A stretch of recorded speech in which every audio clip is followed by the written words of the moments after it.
Hello, and welcome back to another deep dive. We are so glad you're here with us. Oh, really are. Because today we are doing something that I honestly think is one of my favorite formats we do. It's a bit of a change of pace for us. It is. Usually we take a big topic, a huge historical event, a complex scientific concept, and we drill all the way down. We narrow the focus, we find the single thread. Exactly. Today we are doing the complete opposite. We are taking something microscopically small, a single 5-letter word, and we are blowing it up. We're going to see the entire universe contained inside it. Yes. It's like an inverted deep dive. It is, isn't it? Yeah. Instead of narrowing our focus from the macro to the micro, we are expanding it outward from a single point of data. And that single point, that word is heist, H-E-I-S-T. Word you definitely know. Oh, for sure. You've heard it, you've probably used it, and if you have walked past a movie theater in the last 50 years, you have definitely seen it printed in some big, bold, red font.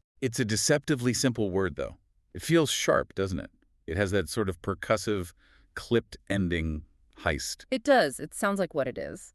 But when we started looking at the source material for this, which, let's be honest, is basically a massive disambiguation compilation, it became so clear that this word is doing a lot of heavy lifting. So much heavy lifting across so many different disciplines. It's critical. It's a total workhorse. I mean, we are looking at a stack of notes here that connects 1970s French cinema to, municipalities in northern Germany? And that's just the start. Yeah. We have connections between 19th century immunologists and 21st century hip-hop albums. It is a complete and utter mess of data, but our mission, our job for the next hour is to untangle it for you. And the goal here isn't just to, list a bunch of things named heist. That would be really boring. Right. This isn't just a trivia dump. No. We want to understand why. Why does this word travel so well? Why does it work as a surname for a scientist or an athlete? Why does it function as a location name in Belgium?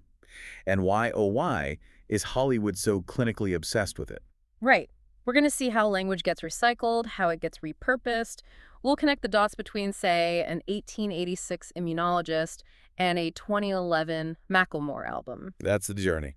But before we get into all the weird connections, the geography, the pop culture, I think we need to do a little bit of housekeeping on the definition itself. That's a good idea. We need to ground ourselves in the core term. Because heist is one of those words that everyone knows, but if you actually ask them to define it, technically, they might stumble a bit. It's true.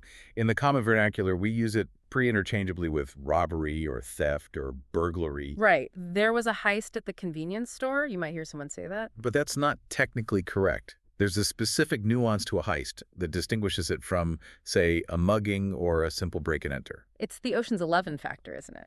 Essentially, yes. That's the perfect pop culture shorthand for it. A heist is specifically a robbery from an institution. So a bank, a museum, a casino, a jewelry exchange. Exactly. A high-value target. But the real key differentiator is the level of organization. A heist implies a plan. A blueprint scene. There's always a blueprint scene. There has to be a blueprint scene. It implies a team with specialized roles. The hacker, the driver, the muscle. It implies a complex execution against a secured, defended target. So if I see a laptop sitting on a park bench and I just grab it and run, Not a heist. that's just larceny, petty theft. Correct. That's a crime of opportunity. A heist is a project. It literally has project management, it has logistics, it has a timeline, it has risk assessment. Has a budget probably for equipment. It's a difference between impulse and architecture. Okay. And that distinction is so important because that sense of planned chaos is exactly what makes the word so attractive to movie producers and songwriters, which we will definitely get to later. It's the professionalization of crime, That's it. which is a fascinating concept on its own. But here's the hook that really got me when I was prepping for this, the thing I couldn't get out of my head. Okay. We think of heist as this gritty, American, kind of noir-style word, right? Sure. Humphrey Bogart, guys in fedoras. Exactly. Getaway cars. But while we're sitting here picturing all that, there are literally thousands of people in Europe right now calmly writing heist as their return address on their holiday cards. And they are not, in fact, career criminals. Well, presumably most of them aren't. No. One would hope not. So let's do that. Let's put heist on the map, literally. Because the geography aspect of this was the first big aha moment for me. It really highlights that concept of false friends in linguistics. Oh, explain that. It's when you have words that look or sound identical in two different languages but have completely different meanings. So for an English speaker, heist means crime. In a German or Dutch context, it's a toponym, A place name. a place name. Yeah. Nothing more, nothing less. Okay, so let's start in Germany. There is a municipality that is actually literally called Heist, Yes, in the district of Pinneberg, in Schleswig-Holstein, which is way up north in Germany. right near Hamburg. It's a legitimate administrative district, part of the Gießen Marsch Südholstein, a real place with a mayor and everything. And if you look it up, if you look at photos, it's this lovely green kind of rural area. It's got a population of what, a few thousand people? Just under 3,000, I think. Can you just imagine the cognitive dissonance for an English speaker moving there? You get a job transfer from your company. Great news, honey, we're moving to Heist. It sounds like you're moving into the plot of an action movie. It really does, but Yeah. you get there and it's just efficient German recycling schedules and really nice bakeries. And that dissonance exists because the etymology is, of course, completely different. The English heist is pretty recent. It comes from American slang in the 1920s, likely derived from the word hoist. To lift something up, Yeah. like you're hoisting a bag of cash. It's exactly. But the German heist likely comes from a much older Low German word. It could be related to heister, which means a thicket or a place with shrubs. So it just means the place in the brush. That's the theory. It's agricultural, not criminal, which makes perfect sense when you see the pictures of the countryside there. That does make sense. But then you cross the border into Belgium and it feels like they just doubled down. I do. They don't just have one heist. They have variations on a theme. Belgium is where it gets really descriptive. So first we have Heist and Dutch. Heist and Dutch. Now my Dutch is, let's say, rusty, by which I mean completely non-existent. But Z is C, right? Like the Zuiderzee. Spot on, yes. Heist on Zee is in West Flanders on the coast. It's actually part of the larger municipality of Heist now. So Heist by the Sea. Heist by the Sea. That sounds like a cozy murder mystery title. You know, like Agatha Christie's The Body in the Dunes at Heist by the Sea. It has that ring to it. But in reality, it's promenades and waffles and North Sea tourists. It's a resort town. It's a place of leisure, not larceny. Precisely. But then you have the other one, which I think might be my favorite place name on this entire list. Let me guess. Heist Optenberg? Heist Optenberg.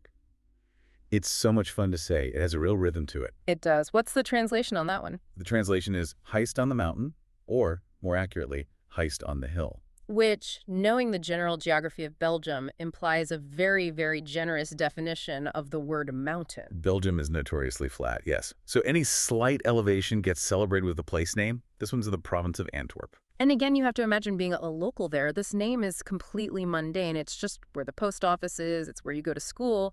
But for us, hearing it cold, the heist on the mountain sounds like the sequel to a Sylvester Stallone movie. It absolutely does. It sounds like a mission objective in a video game. Your first objective, rendezvous at the heist on the mountain. It just proves that context is everything. Mm. Meaning is not intrinsic to the letters H-E-I-S-T. Meaning is projected onto it by the observer, by the culture they come from. To a Fleming, it means home. To an American tourist, it means lock your doors. I love that. It's such a great reminder that our language is just a map. And sometimes the map definitely does not match the territory, especially when you start crossing borders. Very true. But okay, let's leave the map. Let's look at the phone book, or I guess what's the modern equivalent? LinkedIn. LinkedIn, yeah. The biographical section. This is where we run into some really, really fun coincidences. Some of them are almost too good to be true. We have to talk about Al Heist. We have to. Al Heist. There's that concept, right? Nominative determinism, Right. where your name seems to determine your job, like a dentist named Dr. Payne or a baker named Baker. Right. Al Heist is almost the opposite of that. Or maybe it's just too perfect. I can't decide. It's wonderfully, beautifully ironic. So Al Heist was a Major League Baseball player. An outfielder, right. Played for the Chicago Cubs, a few other teams. Yes, back in the mid-20th century, 1950s, 60s. Now, in the sport of baseball, there is a very specific, very famous statistic. Stolen bases. Exactly. Can you imagine the absolute joy of the sports writers in, say, 1960? If Al Heist gets on first and then successfully steals second base. The headline just writes itself. It's a gift from the heavens for a copy editor. Heist pulls off heist. Heist steals second. A daring heist at Wrigley. It's almost too on the nose. Do you think he got tired of it? Or do you think he leaned into it like, yeah, I'm Heist, I take what I want? I've always wondered that. Given the era, he probably took some good-natured ribbing for it in the clubhouse. For sure. But you know what? It makes his name memorable. He wasn't a Hall of Famer, he wasn't a superstar, but we are sitting here talking about him in 2026 purely because of his name.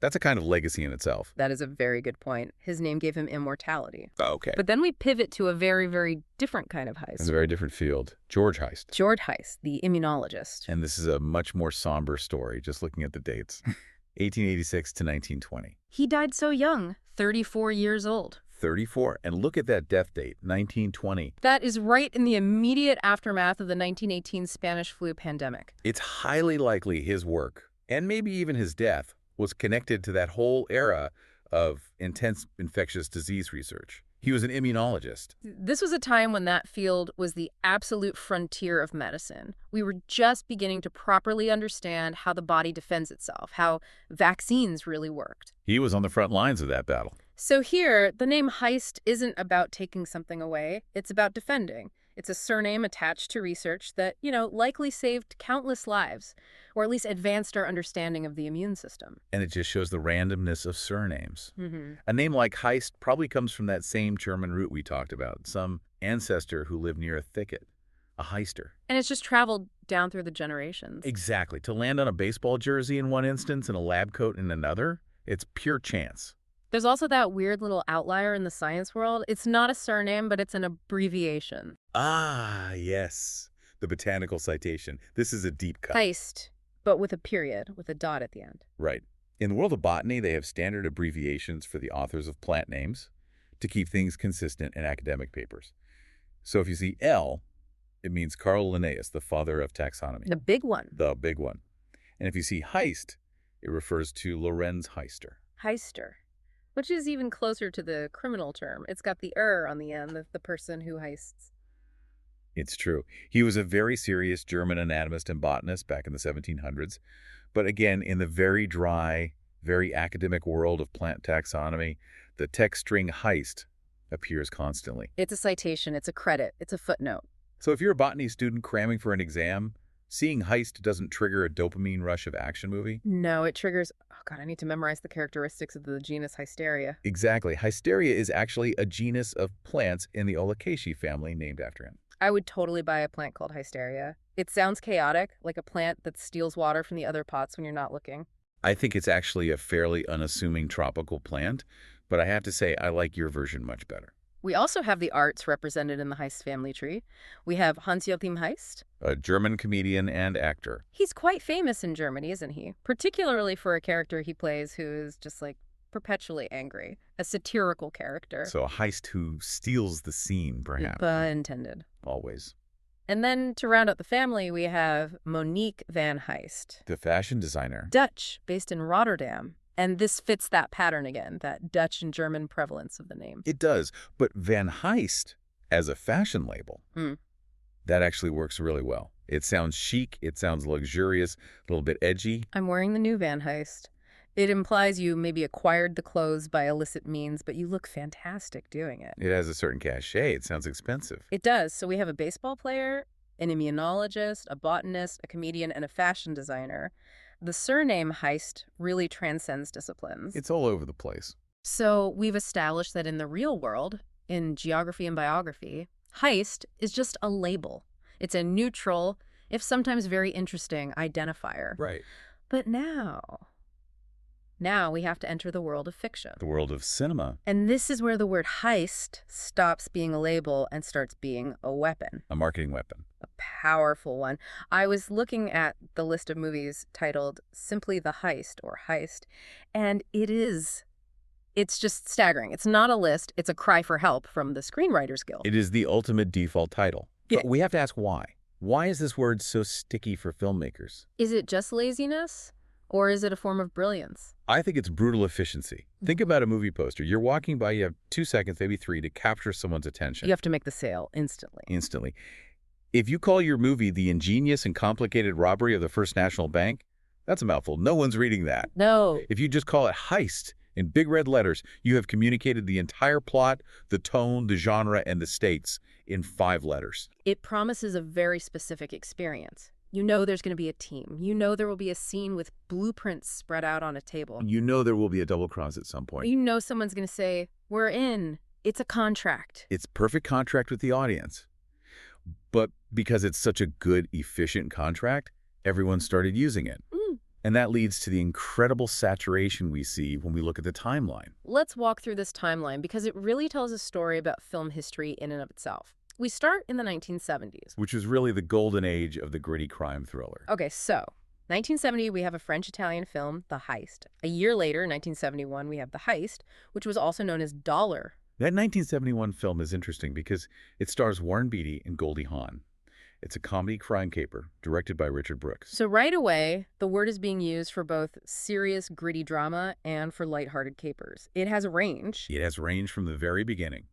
Then, 1976, a Mexican film called The Heist. A year after that, 1977, The Heist, also known as The Squeeze, a thriller by Michael Apted. It was a global phenomenon. Every country's film industry was making a movie called The Heist. Well, and it reflects the mood of the time, right? Yeah. In the 70s, cinema was moving away from the polished, moralizing tales of the 50s and 60s. We were into anti-heroes. The anti-establishment vibe. Exactly. We wanted to see people fighting the system, sticking it to the man. Yeah. And what is a heist if not the ultimate anti-establishment act? You're stealing directly from the institution. That's a great point. Stealing from the bank is a proxy for fighting the government or corporate power. Precisely. So the title, The Heist, became a flag for that countercultural grit. Then we hit the 80s, and there's a bit of a lull, but it comes back strong with a TV movie from 1989 called The Heist. And I have to pause here because of the casting. This is a great piece of casting history. Pierce Brosnan. Pre-Bond Pierce Brosnan. This is him fresh off of Remington Steele. He hasn't been announced as James Bond yet, but everyone knows he's in the running. He is essentially auditioning for the role of the world's greatest spy in public.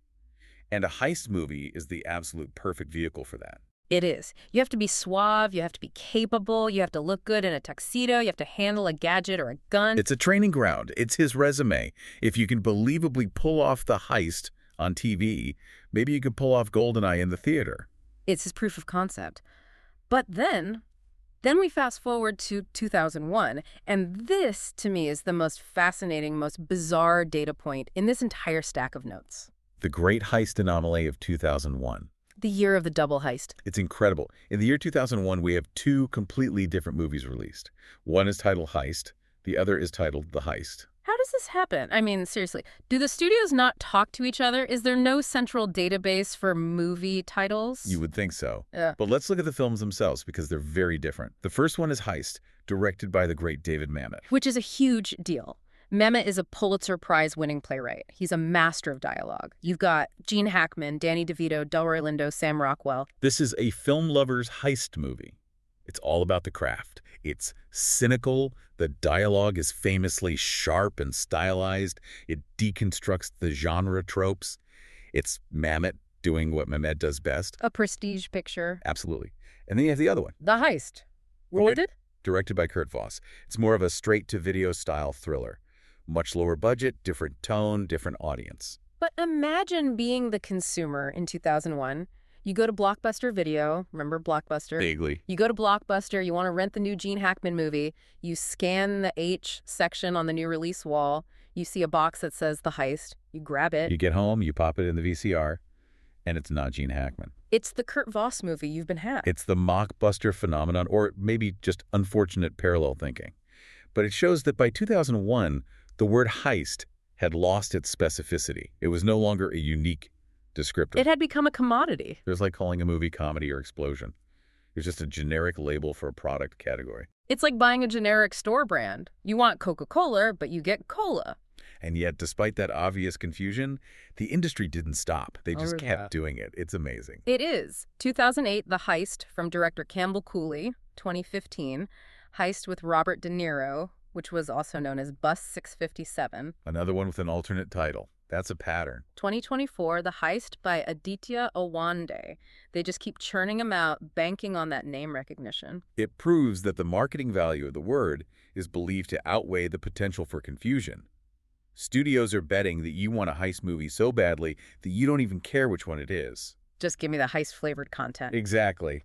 There's also that really weird case of international title changes, the Morgan Freeman movie. Ah, yes. The Maiden Heist, 2009. Now, The Maiden Heist is a clever title. It's a comedy with Morgan Freeman, Christopher Walken, William H. Macy. Great cast. It's about 3 museum guards who are in love with the art they guard, and when they find out it's being moved, they decide to steal it. So the title is a pun, Maiden Voyage. But it's a heist. It suggests character, it suggests humor, it has personality. It's a great title. And yet, for the UK release, they changed the title to... Let me guess. The Heist. Just The Heist. Oh, come on. Why? Why would you strip all the flavor and personality out of it like that? It's pure risk aversion. The international distributors likely had a meeting and thought, will the British audience get the maiden pun?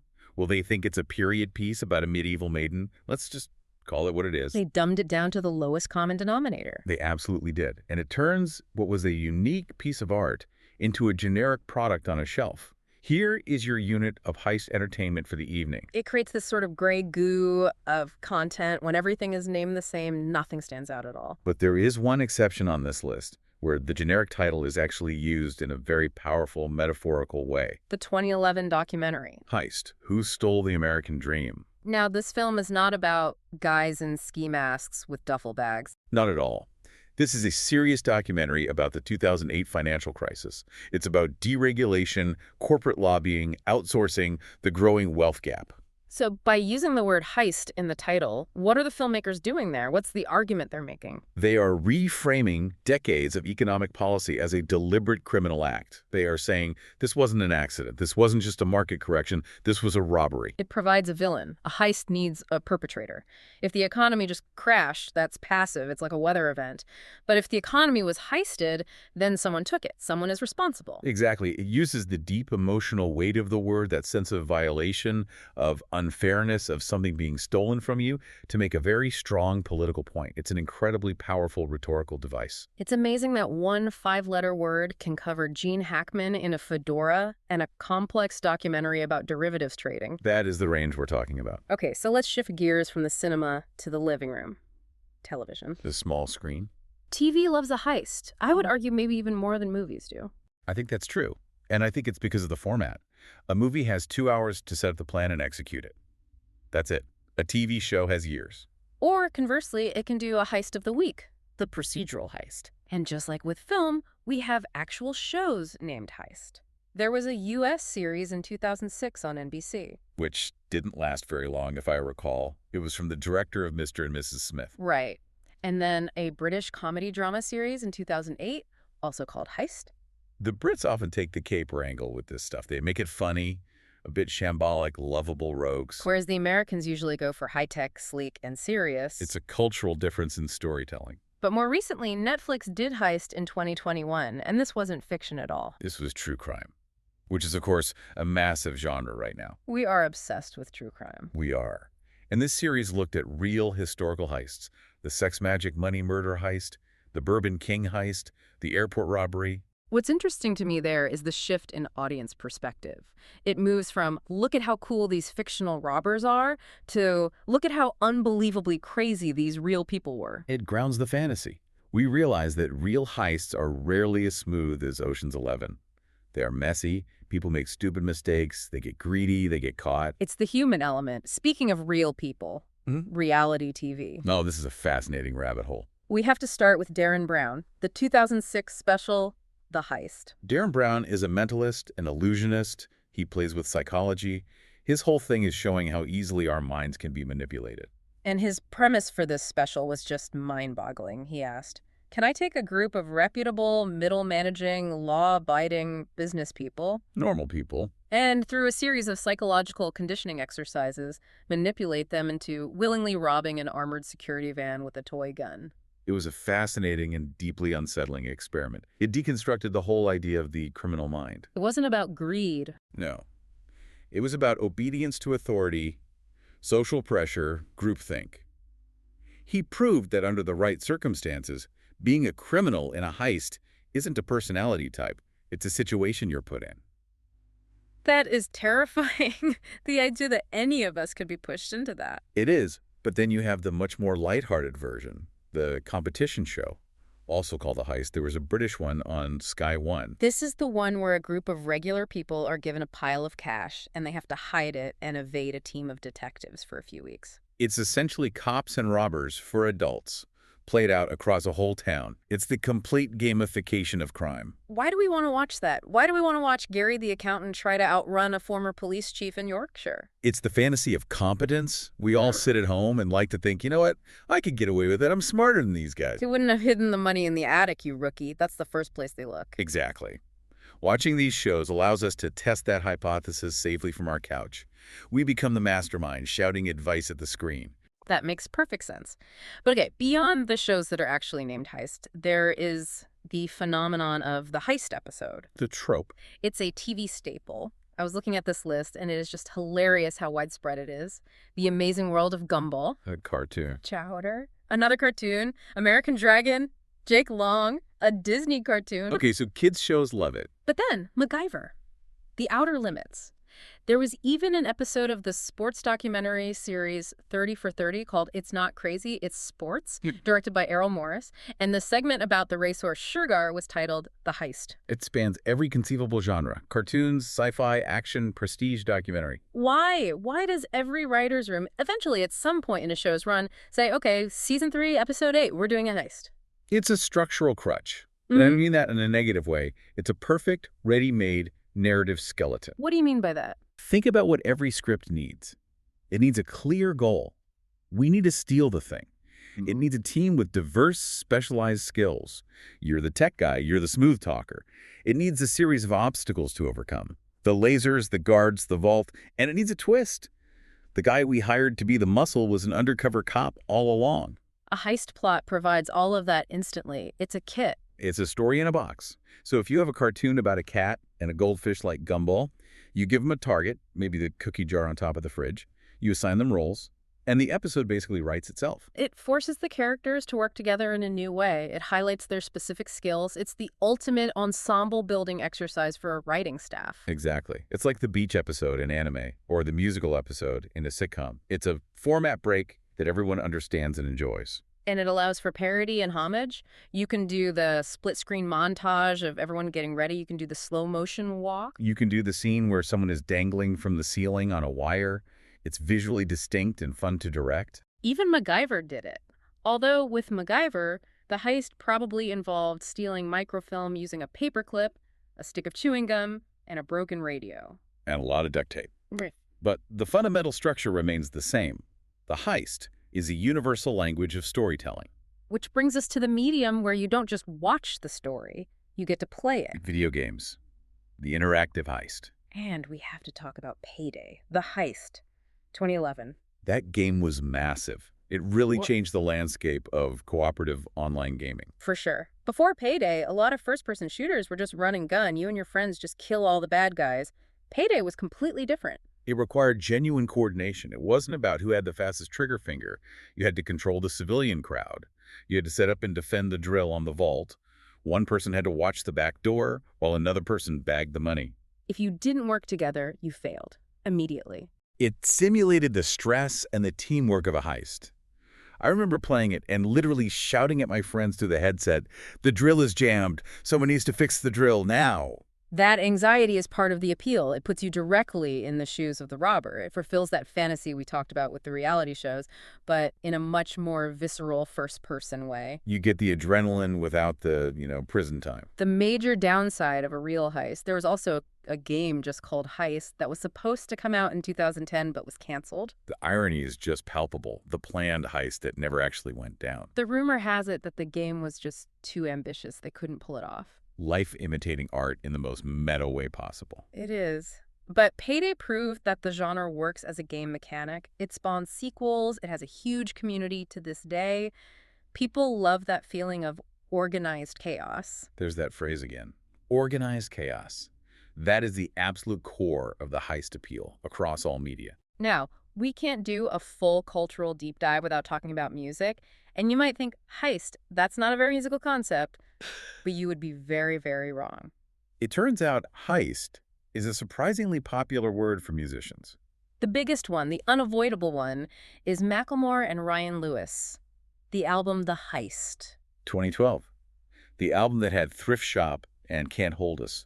It was a cultural juggernaut. It was everywhere. It was. So why call the album The Heist? There are no songs on it about robbing banks. No, but think about their narrative at the time. They were independent artists. They didn't have a major label backing them when they made that record. They broke into the mainstream. They won Grammys. They dominated the radio, all without the traditional industry machine. So they heisted the industry. They stole the spotlight. Exactly. They took the fame, the chart positions, and the accolades that were supposed to go to the manufactured pop stars signed to multi-million-dollar deals.